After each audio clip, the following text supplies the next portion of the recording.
तो hello guys, नमस्ते, सत श्री अकाल, सलामु अलैकुम। कैसे हैं आप लोग? तो उम्मीद करते हैं कि गाइस आप लोग बहुत ही अच्छे होंगे। तो गाइस आज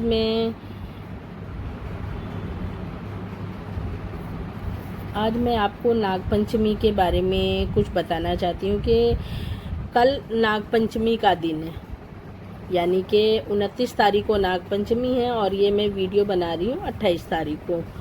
तो आज मैं आपको नागपंचमी के बारे में जो भी मेरे पास जानकारी है, जो भी मेरे बड़े बुज़ुर्गों ने हमें बताया, उनके बारे में मैं आपको बताती हूँ कि नागपंचमी क्यों मनाया जाता है और नागपंचमी की प्रथा कहाँ से शुरू हुई थी, ये भी मैं आपको बताऊँगी कि हमारे पूर्वजों ने नागपंचमी वाले दिन नाग को क्यों दूध पिलाते थे, या हम ये कहें कि आजकल के न्यू मॉडर्न ज़माने में लोगों ने, हमारे पूर्वजों ने नाग पंचमी वाले दिन नाग की मूर्तियों की पूजा करते थे। और आजकल के जो मॉडर्न माहौल है उसमें हमने ये देखना शुरू किया है कि यहाँ पे लोग नाग पंचमी वाले दिन जिंदा नाग को पकड़ते हैं और उन्हें दूध पिलाते हैं, या खोजते चलते हैं कि कहाँ पे नाग मिल जाए या कहाँ पे नाग का बिल हो, वहाँ पे जाके दूध रख देते हैं। ऐसा आपको बिल्कुल नहीं करना होता है, क्योंकि नाग पंचमी में नाग देवता की पूजा की जाती है,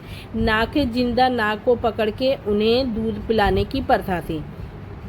कहते हैं कि प्रथाएं जब चलती आती हैं ना, तो कुछ ना कुछ उसके अंदर खामियां या खूबियां तो निकलती ही रहती हैं। तो लोगों ने आजकल एक ट्रेंड बना दिया है नागपंचमी वाले दिन कि लोग जाते हैं और नाग को या सपेरे के पास जो नाग होते हैं उनको दूध पिलाते हैं। लेकिन देखिए, जिंदा नाग को दूध पिलाने का कोई भी औचित्य नहीं है हमारे शास्त्रों के हिसाब से।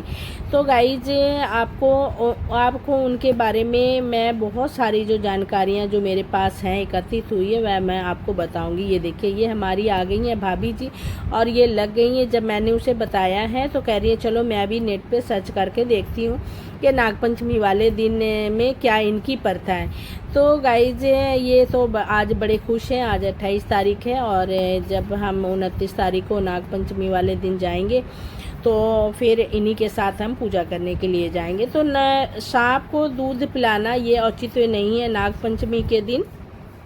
अगर आप अगर हम उन्हें दूध पिलाएंगे तो उन्हें नुकसान ही होगा, जो फिर हमारे पूर्वजों को क्या पता नहीं था। अगर हमारे दिल में ये भी आता है कि क्या हमारे पूर्वजों को पता नहीं था कि नाग एक रेप्टाइल है और उनको दूध हजम करने का एंजाइम नहीं होते, तो फिर वो दूध क्यों पिलाते थे। ये देखिए, हमारी भाभी को देखिए कितनी खुश हो रही है क्योंकि कल नाग पंचमी है। और ऐसे ही हम लोग खुशी से मतलब गीत गाते हैं जो, और कहते हैं कि जो हमें ये पता है कि नाग को जब हजम करने का जो शक्ति है ही नहीं, तो फिर हमारे पूर्वजों ने उन्हें दूध क्यों पिलाते थे। तो गाइज, हमारे पूर्वज जिंदा नाग को दूध नहीं पिलाते थे, बल्कि नाग देवता के ऊपर वो दूध चढ़ाते थे। इनके बारे पूरी जानकारी मैं आपको दूंगी। जो हमारे पूर्वज है ना, वो कोई भी काम अकारण नहीं करते थे।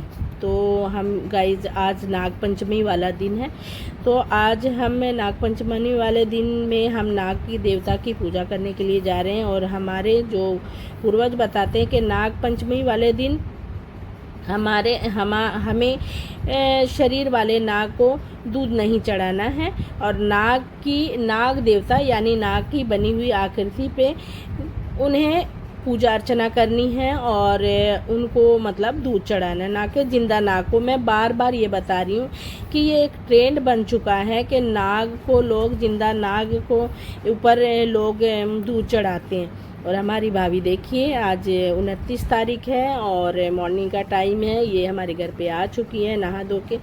और हम जो है नागपंचमी वाले दिन जो है, आज 29 तारीख है और हम चाह रहे हैं कि थोड़ा देर वेट करें और फिर हम जो है ब्लॉग बनाने के बाद हम जाएं नाग देवता के ऊपर पूजा करके आएँ। तो ये गलत प्रथा है कि जो जिंदा नाग के ऊपर जो दूध चढ़ाते हैं वो गलत पड़ता है। नाग पंचमी वाले दिन हमें नाग देवता के उस डिवाइन एनर्जी की पूजा करनी होती है जो पूरे ब्रह्मांड के चीज़ों को प्रोटेक्ट करती है, जो पूरे ब्रह्मांड के चीज़ों को प्रोटेक्ट करती है। ये देखिए हमारी भाभी देख रही हैं। और दुनिया में जितनी भी पावरफुल चीज़ें हैं उनको नाग देवता प्रोटेक्ट करते हैं। ये देखिए ये कह रही है हाँ, तो जो बता रही है वो चीज़ें सही है। जैसे हमारी बॉडी की कुंडली एनर्जी है, उसका भी जब हम फॉर्म देखेंगे ना तो हमारे नाग फॉर्म के ही जैसा है। तो यानी कि हमारे शरीर को भी जो प्रोटेक्ट कर रहा है वो सर पे ही प्रोटेक्ट कर रहा है।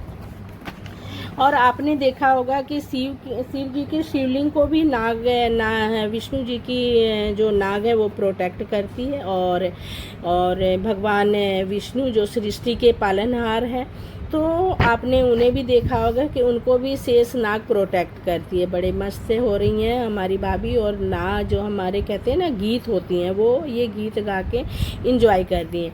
जितने और जो विष्णु जी हैं उनका सैया भी जो शेष नाग का ही होता है।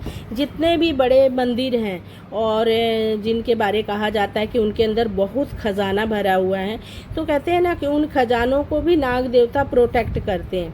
आपने कई मंदिरों में भी सुना होगा कि जब दरवाजे खोले गए तो उनके जो नाग उनके अंदर से काफ़ी सारे नाग निकलते। तो इसका मतलब ये है कि नाग देवता हमारे पूरे सृष्टि को जो है वो प्रोटेक्ट करते हैं। और जो बड़े बड़े मंदिर होते हैं तो उनमें सांप की जो होती है ना आकृति, या मतलब हमारे जो सर्प हैं उनको जो है उनके मंत्रों से उन दरवाज़ों को बंद किया जाता है, उन खजानों को बंद किया जाता है।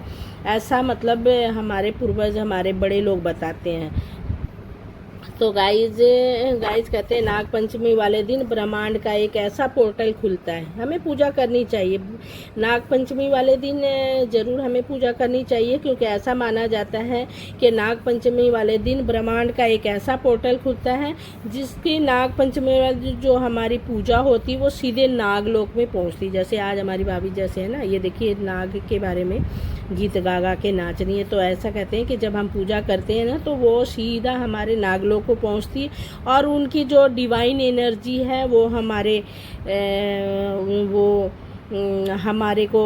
को मतलब हमारे ऊपर ब्लेस्ड करती हैं। इसीलिए नाग पंचमी की पूजा कभी नहीं छोड़नी चाहिए। तो आपको